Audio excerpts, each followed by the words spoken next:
Opa, e aí, tudo bem com você? Você já pensou que talvez tenha cometido a blasfêmia contra o Espírito Santo? Não só com uma dúvida que estava distante, mas aquele pensamento que vem acompanhado de um medo, sabe? Como se você tivesse ultrapassado um limite e não tivesse mais volta. Muitas vezes a gente carrega isso em silêncio, e com o tempo isso vai pesando no nosso coração porque a ideia de não ter mais o perdão mexe profundamente com a gente. E grande parte dessa angústia ela nasce de um mal entendido. É comum a gente associar esse pecado a pensamentos ruins sobre Deus, principalmente quando surgem aqueles pensamentos intrusivos que aparecem sem avisar e deixam a gente mal depois. Só que esses pensamentos, eles não começam como uma escolha consciente. Eles fazem parte do funcionamento da nossa mente. O nosso cérebro ele está o tempo todo produzindo associações, memórias, imagens, e nem tudo isso passa por um filtro voluntário antes de surgir. Existe um efeito bem conhecido. Quanto mais você tenta não pensar em algo, mais aquilo vai insistir em aparecer. Se eu dissesse pra você não imaginar o hipopótamo careca dançando lambada no meio de um circo, você provavelmente tentaria imaginar sobre isso. É como se sua mente ficasse monitorando justamente aquilo que você quer evitar.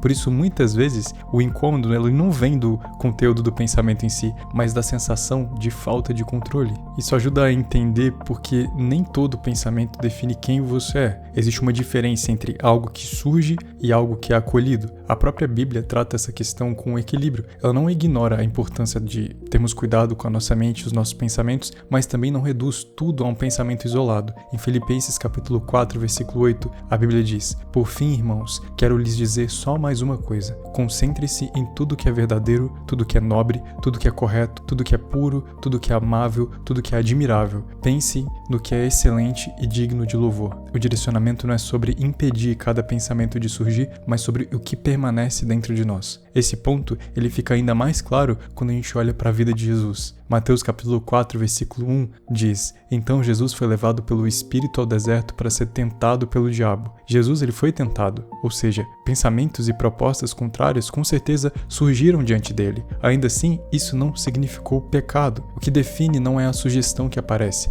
mas a resposta que a gente dá. Quando Jesus fala sobre a blasfêmia contra o Espírito Santo, ele está lidando com algo bem diferente disso. Um homem ele tinha acabado de ser liberto e aquilo era claramente uma obra de Deus. Mateus capítulo 12, versículo 22 a 24 vai dizer: "Então levaram a Jesus um homem possuído por demônio, que era cego e mudo. Jesus o curou, de modo que o homem pôde falar e ver. A multidão ficou admirada e perguntava: será que esse não é o filho de Davi? Mas quando os fariseus ouviram isso, disseram: ele expulsa demônios pelo poder de Beelzebu, o príncipe dos demônios." O que aparece ali não é uma confusão, nem uma dúvida. É uma distorção consciente. Eles viram, eles entenderam e ainda assim escolheram atribuir aquilo que Jesus fez ao mal. É nesse contexto que vem a declaração que está lá em Mateus capítulo 12, versículo 31 ao 32. "Por isso, eu lhes digo, todo pecado e blasfêmia podem ser perdoados, exceto a blasfêmia contra o Espírito Santo, que jamais será perdoada. Quem falar contra o Filho do Homem poderá ser perdoado, mas quem falar contra o Espírito Santo não será perdoado, nem nesta era,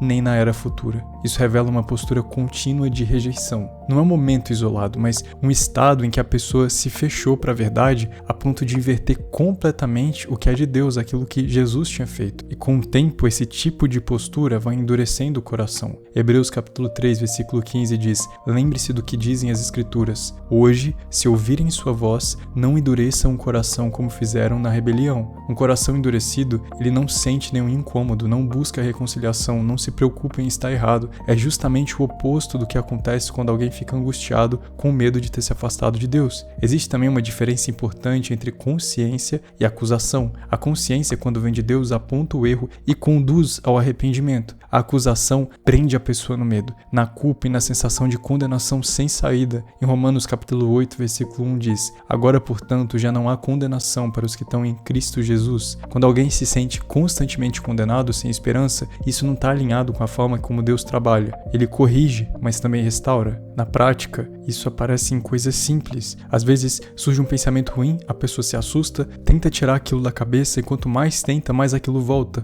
Logo depois vem a culpa, como se aquele pensamento tivesse definido quem você é. Só que o próprio incômodo já mostra que aquilo não foi aceito internamente. O caminho continua sendo o mesmo que sempre foi apresentado nas Escrituras. 1 João capítulo 1, versículo 9: "Mas se confessarmos nossos pecados a Ele, Ele é fiel e justo para nos perdoar e nos purificar de toda injustiça." Deus ele não rejeita quem se aproxima aproxima com sinceridade. Existe perdão, purificação e recomeço. No fim, o que mais importa não é viver tentando identificar se ultrapassou um limite invisível, mas perceber se ainda existe resposta dentro de você quando Deus te chama. Enquanto existir sensibilidade no seu coração, enquanto existir temor à palavra, ainda há um caminho a ser seguido. Ore comigo. Senhor Deus, meu Pai, muito obrigado por essa reflexão hoje. Sei que muitos irmãos às vezes ficam perdidos e assustados a respeito desse pecado que não tem perdão, e muitas vezes se fecham e até mesmo se lançam em um mundo de pecados, pois foram enganados pelas mentiras do inimigo. Mas hoje nós recebemos a verdade e sabemos o que é a blasfêmia contra o Espírito Santo. Que o Senhor esteja aproximando o nosso coração a cada vez mais de Ti e que a gente não venha endurecer o nosso coração. Que o temor venha aumentar a cada dia mais e que a gente possa ter respeito e reverência pela Tua palavra. Que toda honra e toda glória sejam dadas a Ti e que nós nunca venhamos a nos distanciar dos Teus caminhos. Em nome de Jesus, restaura o coração dos que estão me ouvindo hoje, traz paz para a mente daqueles que estão perturbados e alívio para aqueles que receberam essa mensagem com o coração aberto. Em nome de Jesus, amém. Que seu dia seja incrível assim como você é. Eu te espero amanhã para orarmos juntos. Que Deus te abençoe.